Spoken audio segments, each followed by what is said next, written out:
And this is part of what Ayn Rand challenges, that morality is about the happiness of other people. So if you produce something and keep it, that's selfish, evil, and wrong. If you give it to someone else, that's supposedly good. And if that person keeps it, well, isn't he being selfish? And it's a tremendous inconsistency in the whole. Now, it's more than an inconsistency. It's what Ayn Rand calls a double standard, and a deliberate double standard. The reason you can't keep what you've produced is precisely because you've produced it. And the reason someone else can keep it is he hasn't produced it. And this, in the end, is what the Sermon on the Mount is about. And this viewpoint is not justifiable at all.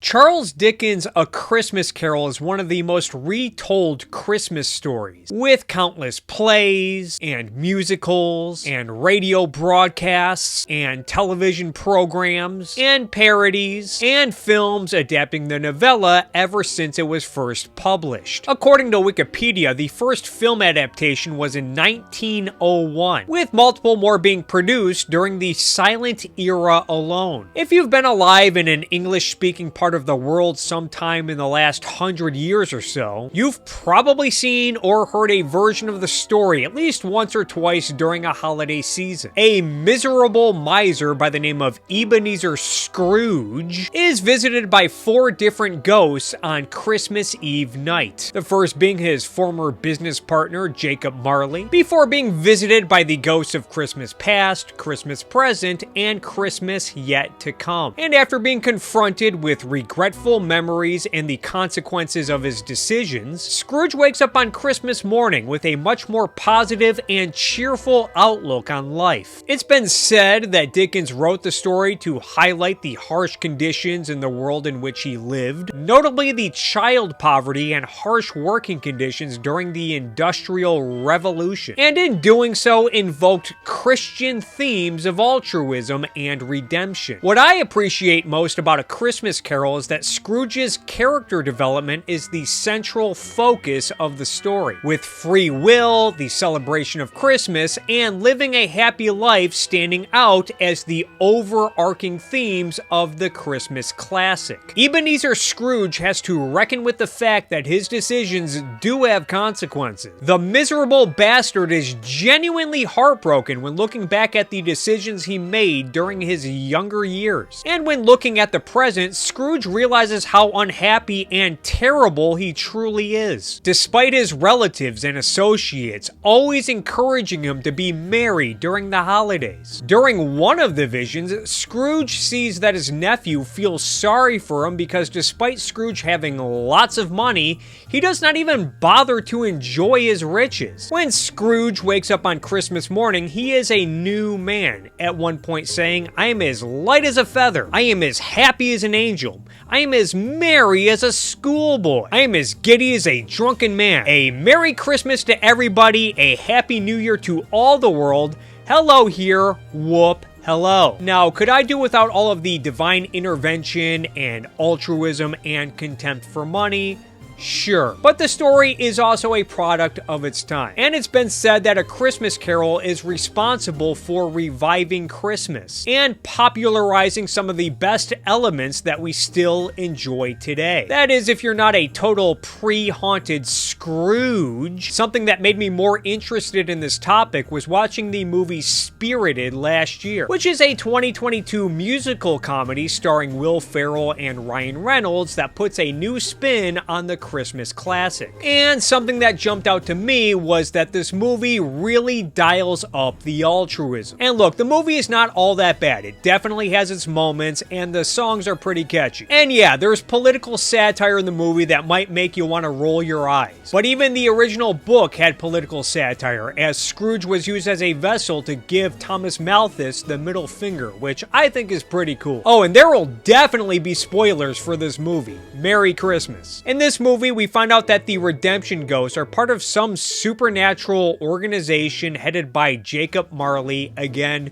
Scrooge's former business partner, and these ghosts still haunt people every single year around Christmas. We also find out that the Ghost of Christmas Present, played by Will Ferrell, is the original Ebenezer Scrooge. And we find out that Scrooge dies just 3 weeks after first being visited by the ghosts all the way back in the 1840s, before eventually taking on the mantle of Ghost of Christmas Present. Scrooge is constantly stressing the importance of putting others before himself and helping out his fellow man, as he deliberately chooses Clint Briggs, played by Ryan Reynolds, as his next perp to redeem. Clint Briggs has been classified as unredeemable largely due to his belief that people do not change. And this Clint Briggs character is a cynic and a world-class asshole. But one major distinction between this Clint character and the Scrooge from the original book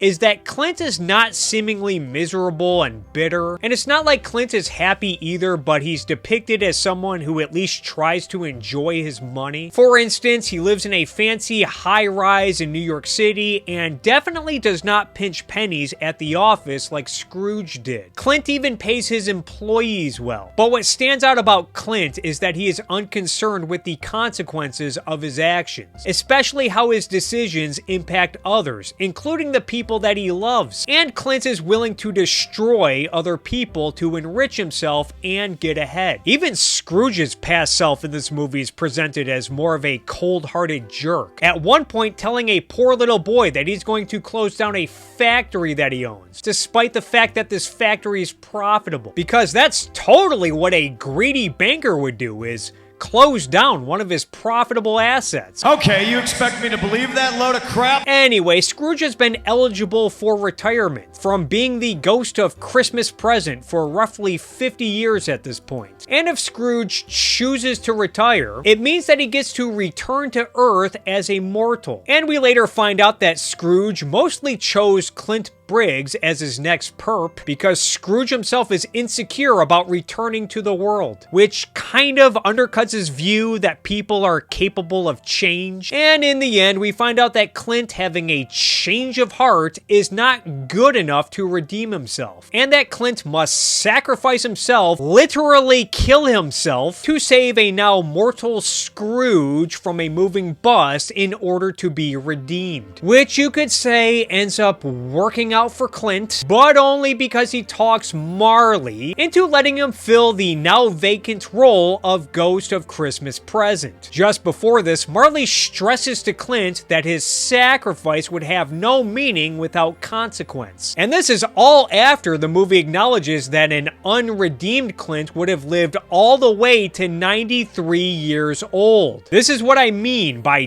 dialing up the altruism. This movie not only beats you over the head with it with the dialogue and the song lyrics, but it's also emphasized through Scrooge's and Clint's character developments. And I know what you might be thinking. What did I expect? The original Dickens book has elements of altruism in the story, as Dickens sought to criticize stuff like greed and selfishness, while sprinkling in various Christian themes. But as I mentioned earlier, the thing that I appreciate most about the original story is that Scrooge's life and happiness are at the forefront. I don't know how you cannot feel great for the miserable bastard. Witnessing Scrooge go from a cold, insufferable, bitter curmudgeon who refuses to enjoy life or the holidays to completely turning it around in the end after realizing what he's missed out on. Yeah, wanting to be happy and enjoy life and enjoy nice holidays like Christmas. Sounds pretty selfish to me. And it's a tremendous inconsistency in the whole. But apparently, I'm supposed to buy into this new spin on the story that just takes a giant dump all over the original ending by telling us that Scrooge did not even make it 1 month with his positive outlook and happy life. I guess Ebenezer Scrooge had to die as quickly as possible so that his spirit could dedicate himself to helping others, before helping Clint Briggs redeem himself by jumping in front of a moving bus. What the hell kind of Christmas story is that?